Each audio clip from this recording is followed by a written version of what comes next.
அனைவருக்கும் வணக்கம். ஜேஎம் என்ட்ரன்ஸுக்கு அன்புடன் வரவேற்கிறோம். சிறப்பான தமிழ் மாதங்கள்ல சித்திரை மாதமும் ஒண்ணு. தமிழ் மாதங்கள்லயே முதல் மாதம் சித்திரை மாதம்ங்கிறது எல்லாருக்குமே தெரியும். இப்படிப்பட்ட சித்திரை மாதத்துலதான் தமிழ் வருட பிறப்பு, மீனாட்சி திருக்கல்யாணம், கள்ளழகர் எதிர் சேவை, கள்ளழகர் ஆற்றுல இறங்குறது, அட்சய திருதியின்னு நிறைய விசேஷங்கள் வரக்கூடிய மாதம். சித்திரை மாதம் பற்றிய சிறப்பு பதிவுகள் நம்மளோட சேனல்ல பாத்துட்டு இருக்கோம். அதுல நாம இன்னைக்கு பார்க்க போறது சித்ரா பௌர்ணமி. சித்திரை மாதத்துல முழு நிலவான பௌர்ணமியும் சித்திரை நட்சத்திரமும் சேர்ந்து வரக்கூடிய நாளதான் நம்ம சித்ரா பௌர்ணமியா கொண்டாடுறோம்.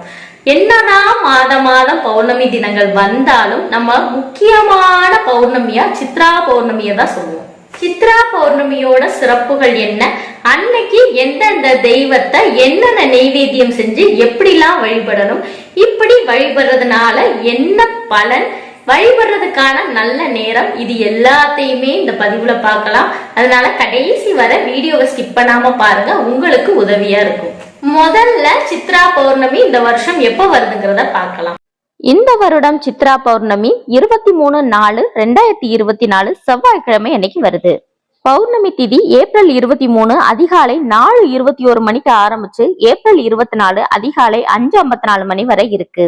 சித்திரை நட்சத்திரம் ஏப்ரல் 22 இரவு 8:51 மணி முதல் ஏப்ரல் 23 இரவு 11 மணி வரை இருக்கு. சித்திரை நட்சத்திரமும் பௌர்ணமி திதியும் சேர்ந்து வரக்கூடிய நாளான ஏப்ரல் 23 தான் நம்ம சித்ரா பௌர்ணமியை கணக்குல எடுத்துக்கணும். இதான் கள்ளழகர் ஆத்துல இறங்குவார்னு எல்லாருக்குமே தெரியும். சித்ரா பௌர்ணமி எப்ப வருதுங்கிறத பார்த்தோம். இப்ப சித்ரா பௌர்ணமியோட சிறப்புகள் என்னென்னு பார்க்கலாம். என்னதான் மாதம் பௌர்ணமி வந்தாலும் சித்திரை மாதத்துல வரக்கூடிய பௌர்ணமியை தான் நம்ம சித்ரா பௌர்ணமியா கொண்டாடுறோம்னு நம்ம முன்னாடியே பார்த்தோம். ராஜ கிரகங்கள்னு சொல்லப்படுற சூரியனும் சந்திரனும் உச்சம் பெற்று இருக்கக்கூடிய இந்த பௌர்ணமி திதியில நம்ம விரதம் இருந்து வழிபாடு செஞ்சோம் அப்படின்னா நமக்கு சகல சௌபாகியங்களும் கிடைக்கும்ன்றது நம்மளோட முன்னோர்கள் வாக்கு.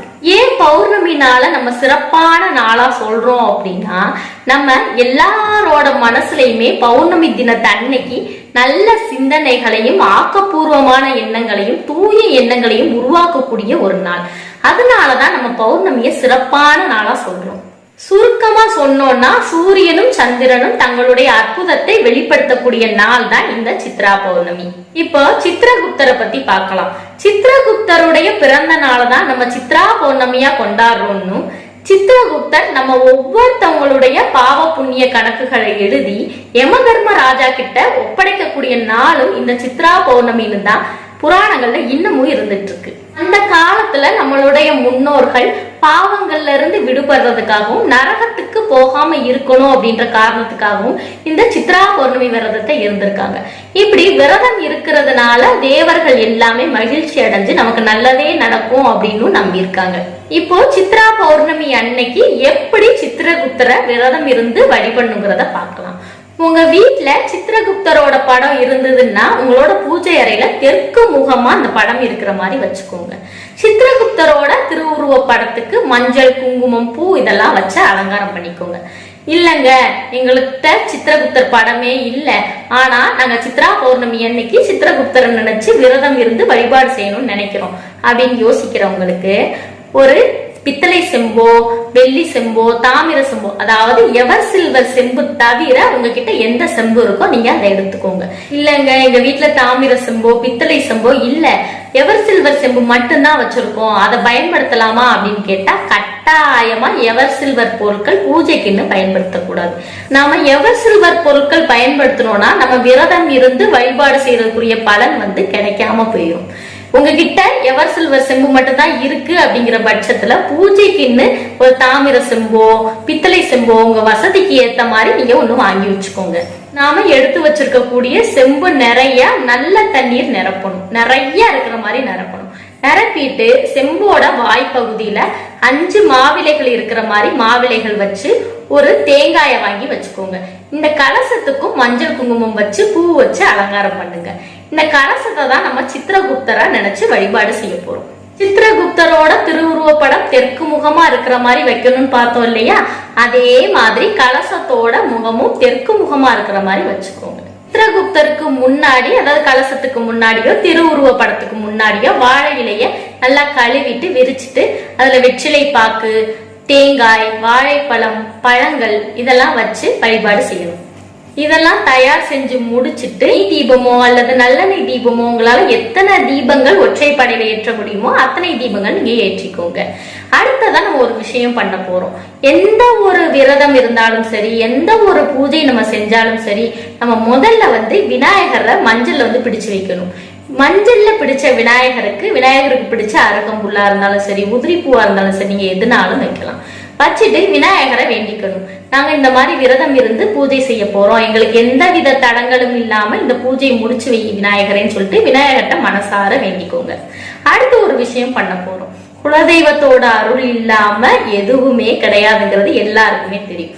அடுத்ததா விநாயகரை வேண்டதுக்கு அப்புறமா நம்ம என்ன செய்ய போறோம்னா, அதே மாதிரியே பித்தளை செம்போ, தாமிர செம்போ, செம்பு நிறைய தண்ணி நிரப்பி அதுல கொஞ்சம் உதிரி பூக்கள் போட்டு அதுக்கு மஞ்சள் குங்குமம் வச்சு நம்ம அந்த நிறசம்பு தண்ணியை தான் குலதெய்வமா நினைச்சுக்கிறோம். குலதெய்வத்துக்கிட்டே நம்ம மனசார வேண்டிக்கணும். இந்த பூஜை செய்ய போறோம், எங்களுக்கு எந்த வித தடங்களும் இல்லாம நல்லபடியா நடந்து முடியணும்னு வேண்டிக்கணும். மஞ்சள்ல பிடிச்சு வச்ச விநாயகரும் குலதெய்வமான நரசம்பு தண்ணியும் சித்திரகுப்தரோட வலது பக்கத்துல இருக்கிற மாதிரி வச்சுக்கோங்க. நீங்க தரையில ஒரு துணி விரிச்சு கிழக்கு முகமா அல்லது வடக்கு முகமா இருக்கிற மாதிரி அமர்ந்துக்கோங்க. சித்திரகுப்தரோட ஸ்லோகம் உங்களுக்கு தெரிஞ்சிச்சு அப்படின்னா அதை பாராயணம் பண்ணி நீங்க சித்திரகுப்தரை வணங்கிக்கோங்க.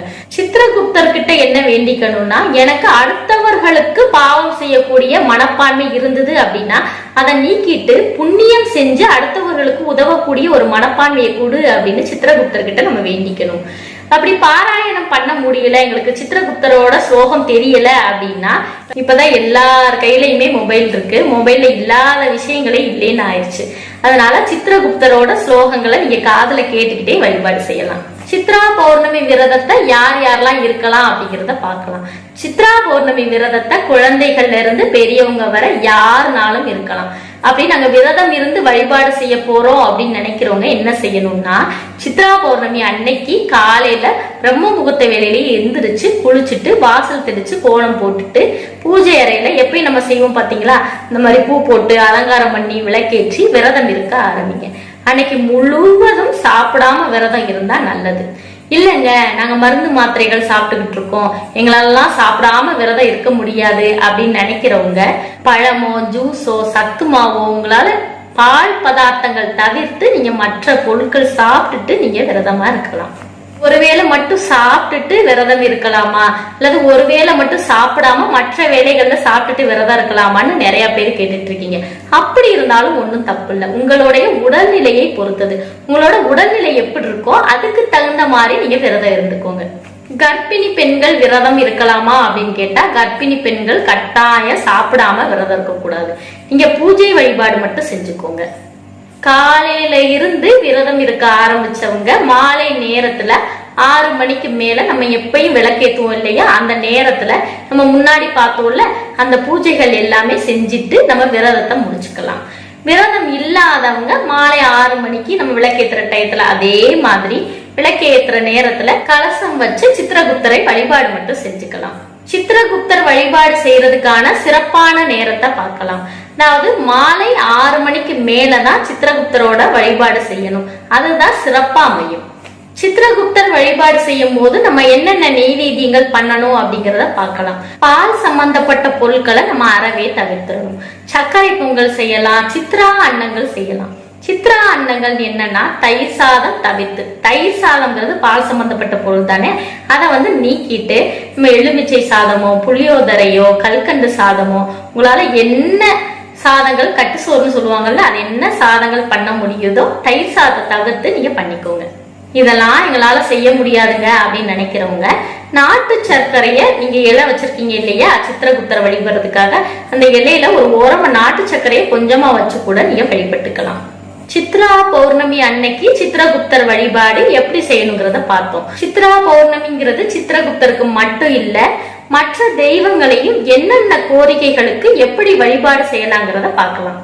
சித்ரா பௌர்ணமி அன்னைக்கு அம்பாள வழிபாடு செஞ்சோம் அப்படின்னா நம்ம முற்பிறவிலையும் சரி இப்பிறவிலையும் சரி செஞ்ச பாவங்கள் எல்லாமே நீங்கி ஆயுள் அதிகரிக்கும் அப்படின்ற நம்பிக்கை இன்னுமே இருந்துட்டு இருக்கு. குலத்தை காக்கும் தெய்வம் குலதெய்வம். குலதெய்வத்தோட அருள் இருந்தா மட்டும்தான் நம்ம ஒவ்வொருத்தருமே நல்லா இருக்க முடியும். அதனால சித்ரா பௌர்ணமி அன்னைக்கு குலதெய்வ வழிபாடு மிக மிக அவசியம். அதனால குலதெய்வத்துக்கு அபிஷேகம் செஞ்சு நம்ம வழிபாடு செஞ்சோம்னா நம்மளுடைய ஒவ்வொருத்தருடைய குடும்பத்துக்குமே நல்லது. சித்ரா பௌர்ணமி அன்னைக்கு திருவண்ணாமலையில நடக்கக்கூடிய கிரிவலத்துல கலந்துக்கோங்க. இல்லைங்க நாங்க ரொம்ப தூரத்துல இருக்கோம், எங்களாலாம் போக முடியாது, கலந்துக்க முடியாது அப்படின்னு யோசிக்கிறவங்க பக்கத்துல இருக்கக்கூடிய மலை கோயில்களுக்கு போய் வழிபாடு செஞ்சுக்கோங்க. அதுவுமே முடியாதுன்னு நினைக்கிறவங்க வீட்டுல வழிபாடு செய்யறதா நல்லது. கிரிவலம் போறதுக்கு வாய்ப்பு கிடைச்சவங்க கிரிவலம் போகும்போது சித்திரகுப்தரை மனசுல நினைச்சுக்கிட்டு இப்பிறவிலையும் சரி வரப்போகும் பிறவியும் சரி எனக்கு நல்ல பிறவியா அமையணும் அப்படின்னு மனசார வேண்டிக்கோங்க. சித்ரா பௌர்ணமி அன்னைக்கு புண்ணிய நதிகள்ல கடல்ல எல்லாம் நீராடுறது ரொம்பவே நல்லது. புண்ணிய நதிகள்ல நீராட வாய்ப்பு இருக்கிறவங்க நீராடுங்க. என் குடும்பத்துல எப்ப பார்த்தாலும் பிரச்சனையாவே இருக்கு, சந்தோஷங்கிறதே இல்ல, குடும்ப ஒற்றுமையே இல்ல, ஒவ்வொருத்தவங்களுமே நாங்க தனித்தனியா தான் இருக்கோம், பேசுறது இல்ல, வீட்டுல 2 பேர் பேசுறது இல்ல, 3 பேர் பேசுறது இல்ல, சண்டை சச்சரவாவே இருக்கு அப்படின்னு யோசிச்சுட்டு இருக்கவங்க சித்ரா பௌர்ணமி அன்னைக்கு அம்மனுக்கு பொங்கல் வச்சு வழிபாடு செஞ்சோம்னா உங்க குடும்பத்துல பிரச்சனை எதுவுமே இருக்காது. பிரச்சனைகள் எல்லாமே நீங்க சந்தோஷமா இருப்பீங்க. எங்களுக்கு திருமணமாகி அதிக வருஷம் ஆயிடுச்சு, குழந்தை பாக்கியத்துக்காக வெயிட் பண்ணிட்டு இருக்கோம் அப்படின்னு இருக்கிறவங்களும், எங்களுக்கு திருமணமே ஆகல, எங்களுக்கு அதிகமா வயசாயிடுச்சு, திருமண பாக்கியம் கிடைக்கணும்னு நினைக்கிறவங்களும் சித்ரா பௌர்ணமி அன்னைக்கு அம்பாளுக்கு புது புடவையோ, எங்களால புடவையெல்லாம் வாங்க முடியாதுங்க, ஒரு பிளவுஸ் பீட் தான் வாங்க முடியும் அப்படின்னா ஒரு பிளவுஸ் பீட்டோ வாங்கி தனியா வச்சுக்கோங்க. வச்சுட்டு நகை உங்க வீட்டுல என்ன நகை இருக்கோ அதை நல்லா கழுவிட்டு அம்பாள் திருவுருவ படத்துக்கு போட்டுட்டு நீங்க வழிபாடு செய்யுங்க. கடைசியா நம்ம பூஜை முடிஞ்ச உடனே அந்த எடுத்து வச்சிருக்க பிளவுஸ் பீட்டோ சேலையோ ஒரு சுமங்கலி பெண்ணுக்கு தானமா கொடுத்துருங்க.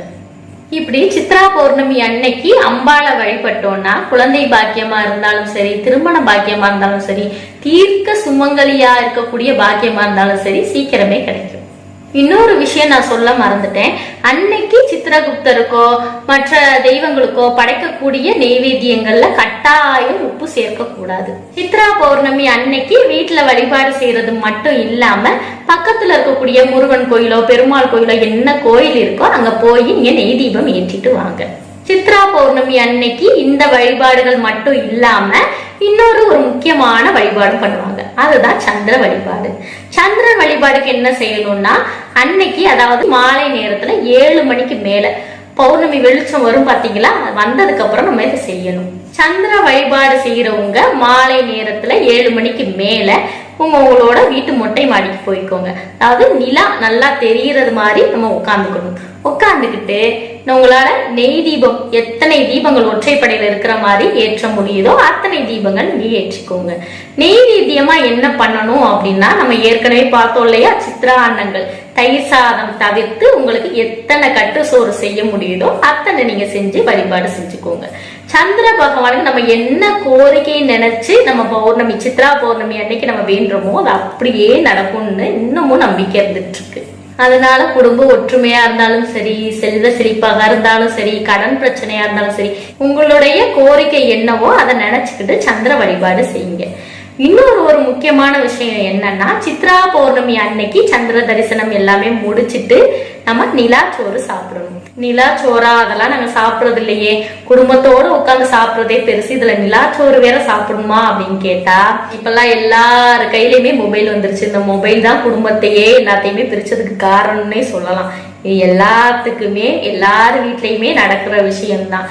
நம்ம வீட்டுல இருக்கக்கூடிய ஒருத்தரோட முகத்தையே நம்ம பாக்குறது இல்ல, சரியா பேசுறது இல்ல. ஒரு நாள் பொழுது அப்படின்னு பார்த்தோம்னா 24 மணி நேரம் இருக்கு அப்படின்னா 14 மணி நேரம் கிட்டத்தட்ட மொபைல் போன்ல தான் போயிட்டு இருக்கு.